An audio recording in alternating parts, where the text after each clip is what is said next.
আপনার প্রশ্ন শরীর জ্বালাপোড়া করে কেন? এটা খুব গুরুত্বপূর্ণ একটা প্রশ্ন। যে আমরা অনেকেই বলি যে শরীরে হাত পা জ্বালাপোড়া করে, পায়ের তালুতে জ্বলে, মাথার তালুতে জ্বলে। এটা কিন্তু মা বোনদের ক্ষেত্রে এই রোগটা বেশি হয়। এখন আমার প্রশ্ন হলো যে আপনার কি পিরিয়ড হয় কিনা? যে সকল মা বোনদের মাসিক বন্ধ হয়ে গেছে, যাদের বয়স একটু বেশি, মেনোপজ চলে আসছে, 40-এর বেশি যাদের বয়স, মাসিক বন্ধ হয়ে যাওয়ার কারণে হরমোনের যে পরিবর্তন, হরমোনাল যে চেঞ্জটা শরীরের ভিতরে আসে, সেই কারণে কিন্তু আপনার শরীরে জ্বালাপোড়া করতে পারে। আর কি কি কারণে জ্বালাপোড়া করতে পারে? আপনার যদি আনকন্ট্রোল ডায়াবেটিস থাকে, অর্থাৎ আপনি যদি ডায়াবেটিসের রোগী হন, তাহলে আপনার শরীরে কি জ্বালাপোড়া করতে পারে। আর কি কারণে করতে পারে?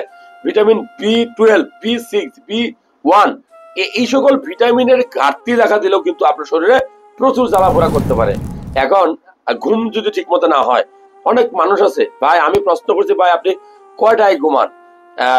অনেকেই আছে, আমি বলি যে ঘুম 6টা থেকে ভোর 6টায় ঘুম থেকে উঠবেন, অনেকেই বলে স্যার আমি ঘুমাইতে ঘুমাইতে 6টা বাজে, সকাল হয়ে যায়, ঘুমাইতে ঘুমাইতে 6টা বেজে যায়। তো আমি আসলে বুঝবো যে আসলে ঘুম যদি ঠিক মতো না হয়, তাহলে আপনার শরীরে জ্বালাপোড়া করতে পারে।